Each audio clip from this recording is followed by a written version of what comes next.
The World Health Organization declared loneliness a pressing health threat. Our planet may be more connected than ever, but loneliness has doubled since the 80s, with more than 40% of adults saying they are lonely. In Southeast Asia, Filipino youths are among the loneliest. Depression can paint a bleak picture of the future. It whispers that nothing matters and that you'll never get better. I fall under one of the worst kinds of loneliness, and I felt like there wasn't anyone who was willing to listen. And one group has it the worst, Generation Z. If you look at our culture, we should be the last one to succumb to loneliness.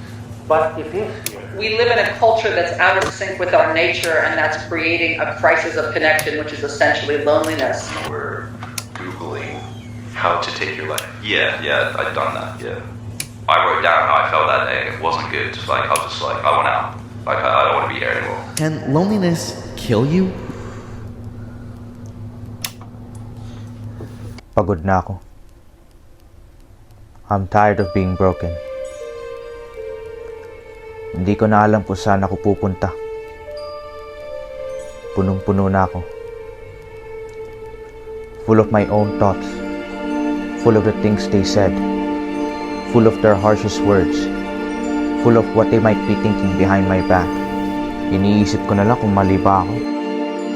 Maling tao ako sa iba.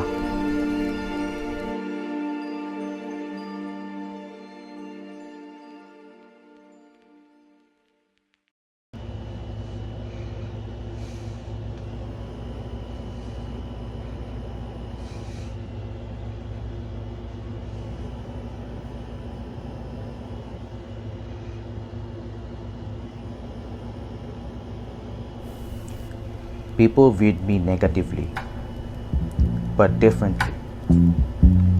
Mali ba gawain ko? Ano bang mali sa pagkakaroon din ng respeto sa sarili? What's wrong with having a purpose? An intention? I-defend ko lang sarili ko. Ako na may mali. Ako pa daw yung galit. Imagine going through this as a kid, and then you still get the same treatment. You may try not to be responsible of my safety, but you will always be part of it.